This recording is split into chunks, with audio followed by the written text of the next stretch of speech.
Welcome back to another motherfucking video. You know what I mean? So, I'm on a roll, man. So I did film a video yesterday and I didn't upload the video, me being lazy. But, I wanted to address something that's trending obviously right now. We got the Cat Williams interview where Cat Williams was speaking about a whole bunch of crookedness inside the industry. Now, here's the thing. When I say the industry, I don't want people to think I'm one of those Illuminati, all this, that, you got to walk through this door, this, that, and the third. No, this is when I say industry, I refers to that particular person's place of field. So every one of us have an industry, whether it's the retail industry, whether it's the fast food industry, whether it's the music industry, whether it's the acting industry, the business industry, whatever aspect of the retail, not retail, but man, what's the stuff called? I can't think of the name right now, man.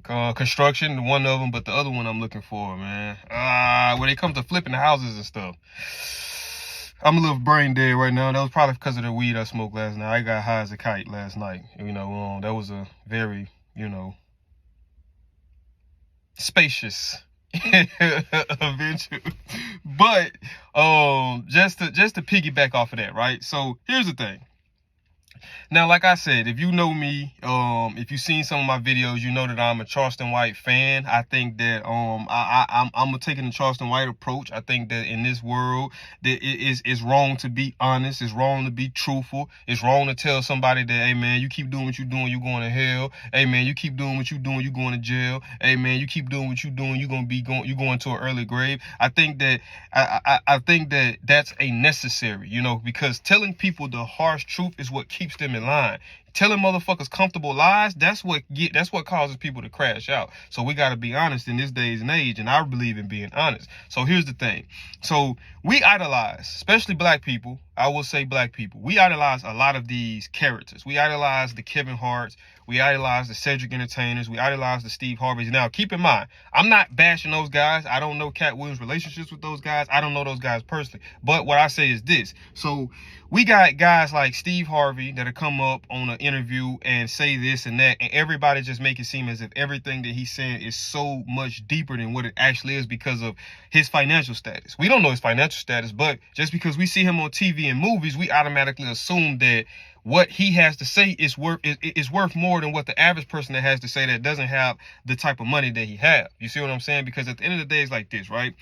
Regardless of how much money you make or throughout this lifetime, we're all going to meet the same end. Now, granted, you might have different luxuries on this planet at the moment, driving, Beamers, Benzes, Lambos, Vets, whatever the case may be. And for y'all that's probably looking at me and thinking like he's all over the place, I watch my surroundings, so I'm outside filming a video in my car, as you can see. So I like to watch and make sure everything ain't tricky and Mickey, as my boy Crip Mac would say, free my boy Crip Mac.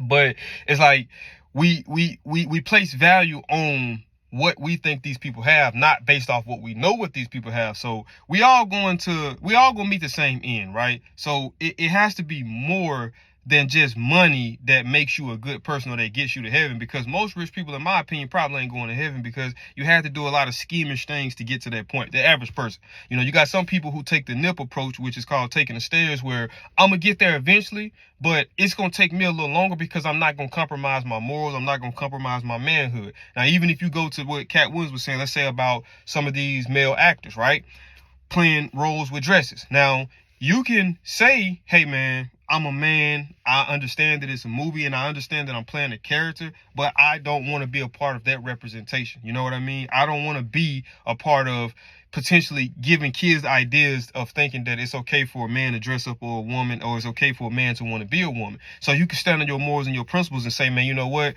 Regardless of the opportunity and regardless of the money that I would make from this movie, I'm not going to compromise my beliefs. And that's what we consider selling your soul. That's me, put it that way. I don't believe that it's some type of satanic ritual where you put 6 candles down and make a star and you sit there and sell your soul. No, it's going against your values. It's going against your morals. And you got a lot of people, even like especially the entertainment industry motherfuckers, you got a lot of people who have absolutely zero morals. So they'll stab you in the back, they'll sleep with underage women, they'll do these things. But these are the people that we idolize. Like, see, it broke me up like this, right?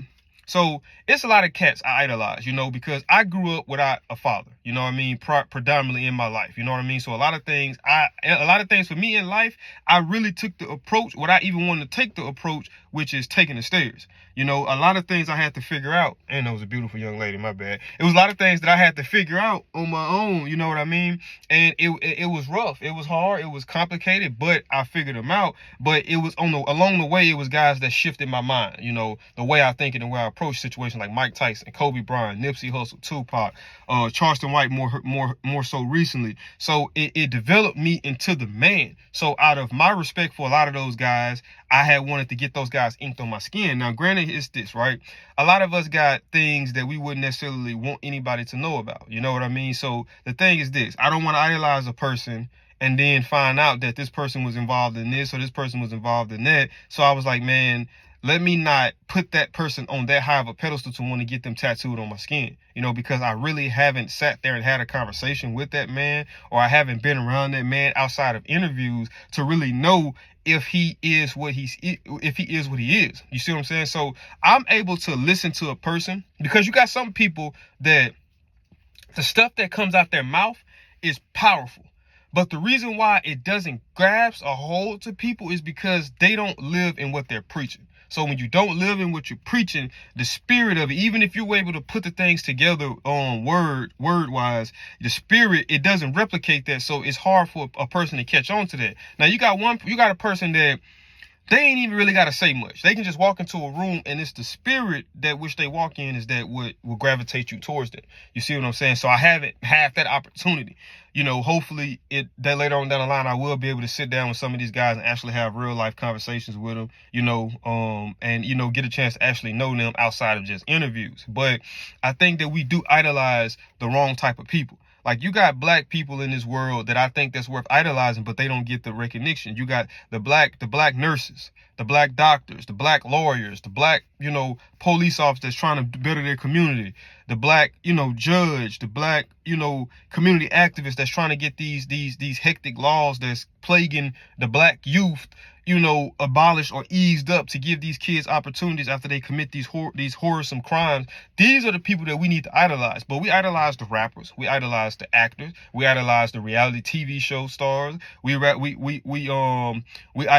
the influencers now in this day and age. So these are all people that we idolize. These aren't people that we would want to say, hey, if we want to make things better for black people, let's have a person from a group of people from each race sit down and let's politic and let's figure out ways that we can make it, you know, better for us if it is in that manner. You're not going to send the LeBron Jameses. You're not going to send the DJ Academics. You're not going to send the Nipsey Hussle, RP Nip. I'm not going to say Nip, but the Boosies, the Games, the guys that we idolize. You're not going to send those guys. You're going to send the guys that we should send are the guys that actually have the mental capacity for those things, that could look past the biased street codes or the bullshit, you know, the bullshit principles that none of these guys in the long run end up upholding. You know what I mean? The ones that do uphold the shit are just the ones that got lucky enough not to get jammed up. But that happened just because they wasn't as active as they say they was. They wasn't as active as they said in their lyrics. So like I say,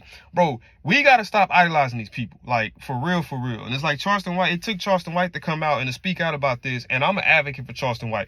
Do I agree with everything that comes out Charleston White's mouth? Absolutely not. Do I agree with everything that comes out my mama's mouth, my sister's mouth, or somebody that I have high regard? Absolutely not. But I'm able to look past some of the bullshit that he says and does and look at the actual message, and that's what I'm able to grab a hold. So it's like, to piggyback off of the Cat Williams thing, I'm not saying that Cat Williams was right.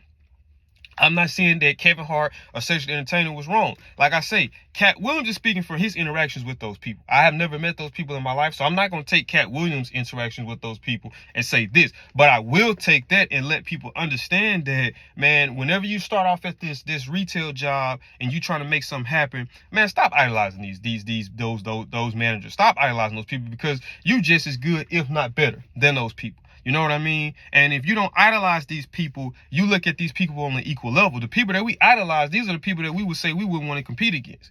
You know, what makes good competitors are people that's able to say, okay, I do idolize this person, but at the same time, I'm really like that.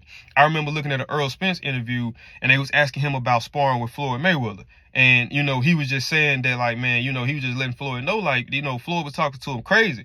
And then everybody was like, man, don't talk, Earl Spence looking like, man, this dude got me fucked up. Like, you don't talk to me like that. Like, man, that's just Floyd. Earl Spence like, nah, I don't give a fuck. He talk to y'all like that, but he don't talk to me like that. I respect him based off of what he done in the ring and who he is, but at the same time, I'm a man and I know I'm like that too. So you gonna have to come at me with some respect. I ain't the other little boys you deal with. You see what I'm saying? And that's what Breeze champion, and look at the success that Earl Spence had. You see what I'm saying? But it's like we gotta stop putting these pedestals on these people. Just like how, you got guys that'll say, oh, we don't put no women on no pedestal. We don't want to glorify women. It's the same thing with these idols that we so-called have. It's crazy to even think, like, growing up, you might have had uncles that you might have looked up to. You might have looked at them guys really like they was really God. Like they really was that. And when you got up and you understood how fucked up they really are, it just takes away everything that you thought that you knew about them, and it makes you look at them in a different light, to where it's almost like, damn, dude, it's like, before I found out that, I idolized and respected you, but now, man, I don't have no level of respect for you as a man, you know what I mean? But that's just crazy how that shit happens, you know what I mean? Like, I want people to formulate an opinion of a person yourself. You see what I'm saying? Don't let the media paint a picture. Don't let your friends, don't let your mom, don't let nobody paint a picture of, a person to you. Go based off of your interaction with that person. You see what I'm saying? Don't let nobody contradict. Don't let nobody control the way you think, the way you move, the way you live. Like Charleston White said, he who controls the media, he controls minds. So media can be used to portray a person a certain way. Like I say, going back to Cat Williams. If you look at it based off what the media say, Cat Williams is a drug addict. Cat Williams is, a psychopath. He's this. He's not intelligent. But it's complete far from the opposite. But when you got the media who has the masses, it's hard to shift that. My thing is this. I look at this, right? When I looked at that Cat Williams interview not too long ago, may have been a couple hours ago, man, that thing was at 25 million views within 4 days. I can't think of no other entertainer, no, not to knock none of these guys, that can do those numbers. So that alone should show you that things ain't always what they seem. But I ain't want to hold y'all up too long, man. I just wanted to go ahead and put something out there, because I still got another video that's 30 minutes long, and I don't want to extend this video too long, and I got to have problems with trying to get that video uploaded. So y'all will be seeing that video, and then y'all will be seeing this video. But then again, it all depends. Cat Williams trending right now, so I post this video, I can catch a hold to some eyes, and put y'all on my channel. But, you know what I mean? Y'all stay tuned, man. I got some stuff coming, and I'll see y'all in the next video.